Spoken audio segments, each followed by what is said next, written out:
Mark Gamboa. I've been a political vlogger for the last 6 years.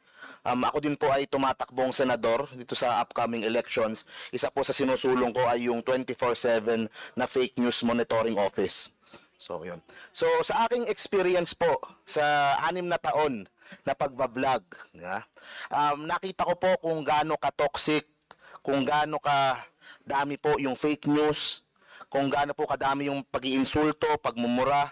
At ako po ay nalulungkot. At ako po sa aking channel, I could be critical of someone, I could be critical of a politician, pero I always try to maintain a level of respect. Ito pong sa hearing ngayon, gusto ko lang din pong sabihin, shout out lang din po sa mga DDS vloggers na 40 na hindi po nakapunta. Actually, nanonood po sila lahat ngayon at meron silang mga komentaryo, pinopost po nila sa kanilang Facebook. Meron po silang mga panibagong hirit po sa inyong lahat. Oh, so shout out po sa kanila, nanonood sila ngayon. After po siguro nito, baka ako din po, ibabash na din po nila. Kasama naman po yun. Normal na po, 6 na taon ko na pong ginagawa to. Sanay na po tayo. Minsan bati kami, minsan galit sila sa akin. Pero ito po yun kasi, dito ako nalulungkot eh. Yung mga kaibigan ko po yung marami sa mga inimbitahan nyo. Kasi inihiwalay ko yung aming trabaho sa pagbablog at yung aming personal na pagkakaibigan. Pero ang problema ko po kasi sa ginagawa po nila, sa style po nila, ay ito po ay a form of bullying eh. Pambubuli. 6 na taon na po nilang ginagawa, 9 na taon na po nilang ginagawa po ito.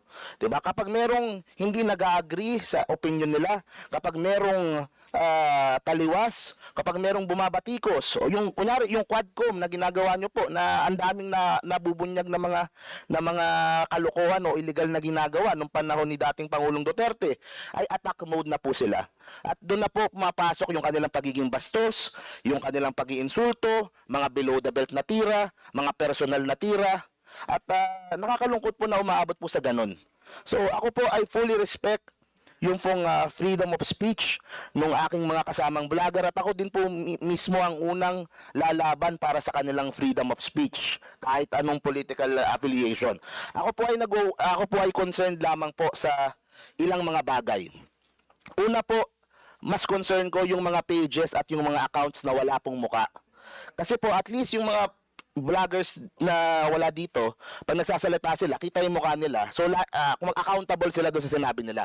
Marami din po yung mga pages, katulad po nung Amp Satire at ng mga iba pang mga YouTube accounts na wala pong mukha. Kaya po, kung mambalahura at kung tumira po, ay sobrang grabe, sobrang below the belt. Kasi po, walang accountability, walang transparency, hindi natin alam kung sino yung nagpo-post, kaya po ang tapang nila.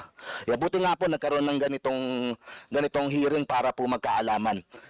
Pangalawa, sa akin po, walang masama kung meron kang sinusuportahang politiko, kung maka Duterte ka, kung maka Marcos ka, o Lenny, o kung sino man. Ang sa akin po, I'm deeply concerned kapag ang nag-i-impluwensya sa iyo o ang sinusunod mo ay galing na po sa ibang bansa. Katulad po ng sinabi niyo po, yung issue sa West Philippines, kanina po may nasabi si Honorable Congressman Marcoleta na kailangan daw may information drive yung pong pamahalaan. Meron po. In fact, nag-attend po kami doon sa mga information session na yon kay Commodore Tariela, kung saan dinedebunk po niya yung pong mga fake news about sa West Philippine Sea. O kaso after po nun, ibabash na naman itong sa Tariela. Titirahin na naman yung mga nagde-defend sa West Philippine Sea. Nakakalungkot po kung meron man akong kasamahan o kung meron mang ibang vlogger na maaring nakokontrol o nababayaran o kung anumang paraan, kung anumang way na naiimpluwensyahan po ng ibang bansa para po manggulo dito sa atin, para po iusog yung kanilang mga agenda, para po ma-destabilize yung pong ating bansa, para po doon sa bansa na tinutulog. Yan po ay isang pagtatraidor sa ating bansa at dapat po mas mabigat yung pong mga batas kapag gano'n na po yung usapan. Kasi it's one thing kung politiko laban sa politiko, parehong Pilipino yan. Magkaiba lang kayo ng opinion. Pero kapag ang boss mo ay, for example, China, tapos you are acting against the benefit ng bansa ng Pilipinas, the interest ng Pilipinas. So I think mas mabigat po dapat pagdating po sa mga ganong issue. And ayun, lastly po, of course din, may mga moves din po sa social media na maaring parte din ng destabilisasyon na para po pahinain yung administrasyon kung meron mang gusto mag-destabilize o may gusto silang pahinain o gusto nilang tanggalin sa pwesto si Pangulong Bongbong Marcos. So yun po ay sa akin dapat din pong tignan din po at hanapan po ng paraan kung paano po mamiminimize o mapagbabawal po without curtailing naman po yung pong freedom of speech na meron po ang bawat isa. Yun lang po your Mr. Chair. Thank you. Well, totoo yung sinabi mo, no? Ito na, ngayon ko lang nakita sa TikTok, ano, na yan. Kudos to all our brave vloggers. The best ang decision nyo na magtungo sa Supreme Court and better to file a case against Quadcom. So, ibig sabihin po, mali pa, Tricom po to, hindi po to Quadcom. So, ibig sabihin na, yung pagpunta sa Supreme Court, we respect that. But of course, this is a different matter. This is an inquiry in aid of legislation. At meron na po tayong ano dyan, may decision na po ang Supreme Court about it. So sana respetuhin din po sana yung yung ating pong patawag, and to these people, no, kay Mark, kay Malu, and kay Attorney Ricky, salamat po sa pagpunta po niyo dito, at we will be recognizing na ngayon yung ating pong huling vlogger that attended. Ito pong tatlo. Sige mo, Attorney Ricky Tumutog. Ano po ipilido niyo, sir? Tumutorgo po, Mr. Chair. Tumutorgo. Yes, sir. You are now recognized, sir. Thank you, Mr. Chair. Ako po si Attorney Ricky Tumutorgo. Actually, nagbiyahe pa ako from Bicol. Dumating ako 2 a.m. kanina. Ako po kasi lawyer at nagtuturo rin ako sa law. At ang tinuturo ko pa naman, constitutional law. At ang subject ko na hinahawakan ngayon, constitutional law to Bill of Rights. At human rights lawyer din ako. Kaya itong dito, pinag-uusapan, malapit ito sa advocacies ko. Pero aside kasi sa lawyer, vlogger din ako. Kaya doon sa lumabas na pangalan na invited na 40 na mga social media personalities, kami ni Ross ang nasa last. Pang 39 ako, pang 40 siya. Humabol si Mark, pang 41. So, unang-una, yung mga estudyante ko nagtatanong, Attorney, invited ka doon, mga fake news daw, pinapatawag, mga fake news peddlers. Sabi ko, doon pa lang parang biktima na ako kaagad ng fake news. Kasama na ako doon sa 40 na nakagrupo kasi lahat yun 40. Ayaw ko sanang umattend kasi may klase ako tonight. Kaya start pa lang ng klase. Pero gusto ko rin i-clear yung issue na napapasama ako doon sa 40 na fake news na mga vloggers Kaya akong umattend dito. Pero hindi ko rin alam bakit ako in-invite. Attorney, kasi mix po yung ating invitation. No? As a matter of fact, kasi hindi po natin kaya accommodate lahat ng mga vloggers. The reason yung unang 40 po, but in the next hearing, we will be inviting other vloggers as well.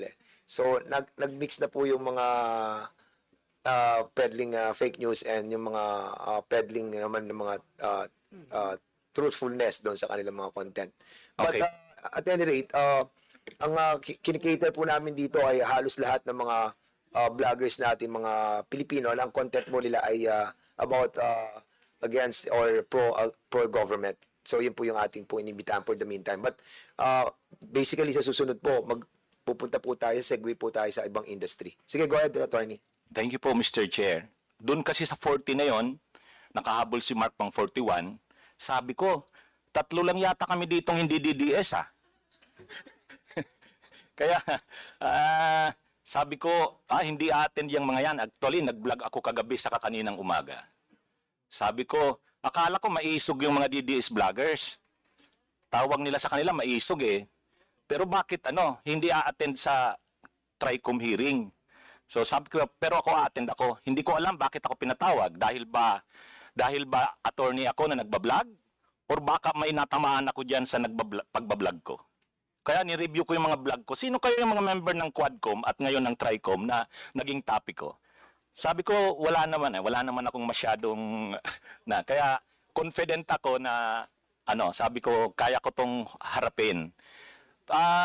Pero so tinitingnan ko ang may contribute ko dito as resource person. Una yung experience ko as political blogger. Ang gamit ko sa social media, Enzo Recto. Mayroon din kaming page, yung Bunyog, kasi ako rin yung first nominee ng Bunyog Party List. Active ang aming party list sa social media. In fact, yun yung namin, main platform para at least baka manalo kami. Kasi ako 2 years pa lang akong nagbablog. Sa ngayon, mayroon akong 265,000 subscribers sa YouTube. So na-appreciate ko na yung mga tao, maraming nag-a-appreciate ng aking vlogs. Pag hindi nga ako nag-vlog, hinahanap ako eh. So, dito ko nakikita na ang vlogging, usually kasi pag sinabi yung vlogger, para talagang tagakalat ka ng fake news eh. Pero ako hindi ako nahihiya na sabihin na vlogger ako. Pag nagpapakilala ako, pinapakilala ko talaga ang sarili ko na vlogger. Kasi hindi ko nakikita na ang vlogging ay masama. Siguro kung may gumagawa man yan, sila lang yon. Pero ang internet kasi, ang social media, ang cyberspace, magagamit natin sa kabutihan ng bayan. Pero magagamit mo rin siya sa kasamaan. Ako, nakakahiya naman, nagtuturo ako sa Ateneo, College of Law, Constitutional Law po noon, tapos magiging tagakalat ako ng fake news. So, hindi. Ako natutuwa ako, alam nyo sa isang araw, 9 ang videos kong kinikreate. In just 2 years, 9,500 videos ang create namin. Kasi may channel ako, maraming channels na yan. Nag-hire na ako ng mga staff ko sa channels ko. Kasi gusto ko talagang ma-educate ang tao sa mga current issues and events. And maraming nag-a-appreciate. Pag hindi ako nag-live sa araw, hahanapin ako. Marami ng messages akong natatanggap. Attorney, hindi ka pa nagla-live. Mayroon kasi akong Magandang Araw Pilipinas at Mundo. Sa start ka agad yan. Tapos kape at kwentuhan din before sa gabi, gabi-gabing talakayan. Ang dinidiscuss ko, current events talaga. Paborito kong itong Quadcom, yung investigation kay Sara Duterte. In fact, nag-create ako ng grupo ng mga vloggers. Nandito yung mga kasamahan namin. 78 vloggers kami.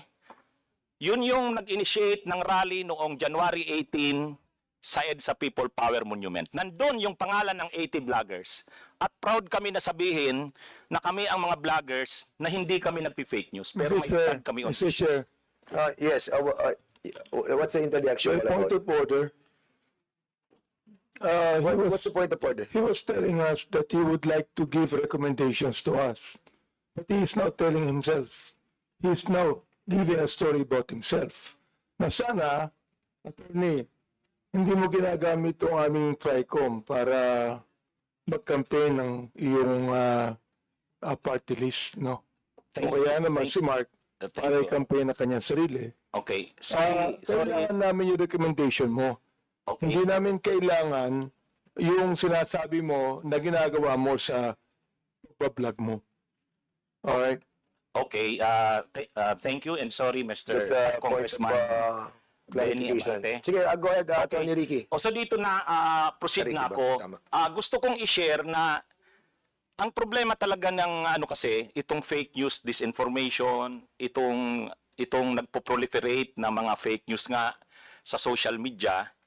Pag-balance kasi ito ng freedom of expression, freedom of speech, at saka yung pag-protect naman ng reputation ng mga nagiging subject ng mga sa social media. Ganun din yung interest ng bansa. So paano siya ibabalance?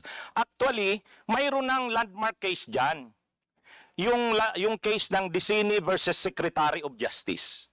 Sa landmark case na ito, GR number 20335, February 11, 2014, ito yung unang pag-challenge sa constitutionality ng Republic Act 10175, yung Cybercrime Prevention Act of 2012. Challenge dito.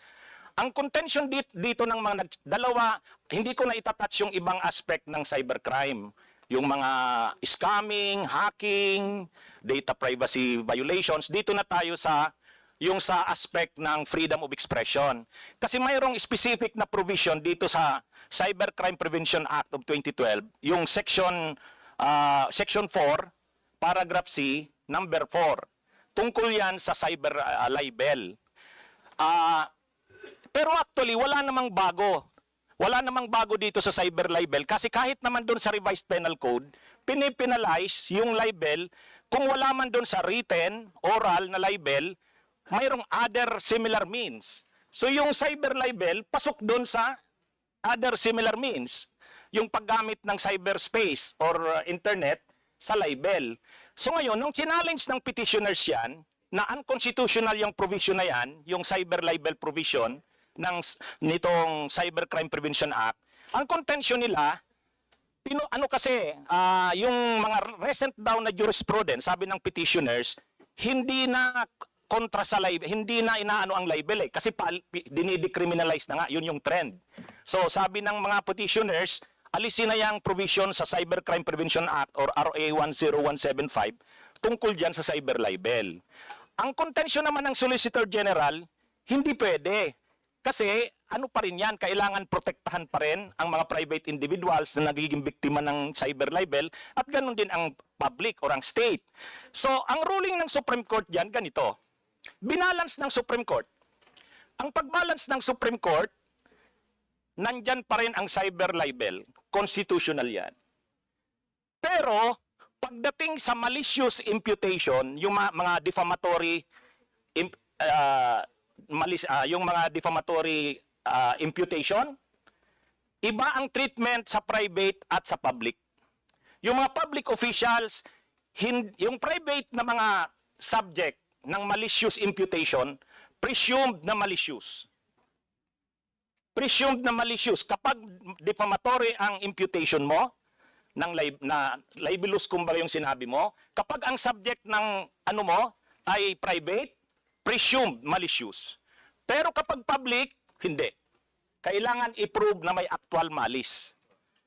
Yun yung ruling ng Supreme Court diyan sa landmark case na yan. So kumbaga binabalance. Kailangan pa rin protektahan ang publiko, hindi pwedeng sabihin na unconstitutional ang cyber libel. So dineclare pa rin ng Supreme Court diyan sa landmark case na constitutional, invalid. Pero sinabi rin, kailangan protektahan din ang freedom of expression. Lalo na rin kapag ang subject ay public officials. So yun yung ruling dito. May isa pa dito, yung Section 5, tungkol naman dun sa mga nagsishare, nagla-live. Sobra naman. Yung mga nagsishare, nagla-live. Wait. Sandali lang. Can you wrap up, attorney? Because Okay, we're about to go with the members of the House because there's a lot we've been waiting for so long, no? Inalok Can lang you po wrap yung up? doctrine sa case. Ang last na lang yung Section 5.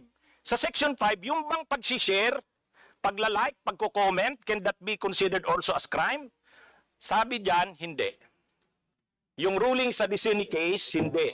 Yun lang original author. Kaya, so makikita natin dito yung pagbabalance talaga ng Supreme Court dun sa freedom of expression at dun din sa mga nagiging biktima ng malicious na mga defamatory imputation. Yun na lang siguro muna. Thank you po, Mr. Chair. Thank you so much, Attorney Ricky Tumorgo. So we'll now proceed to the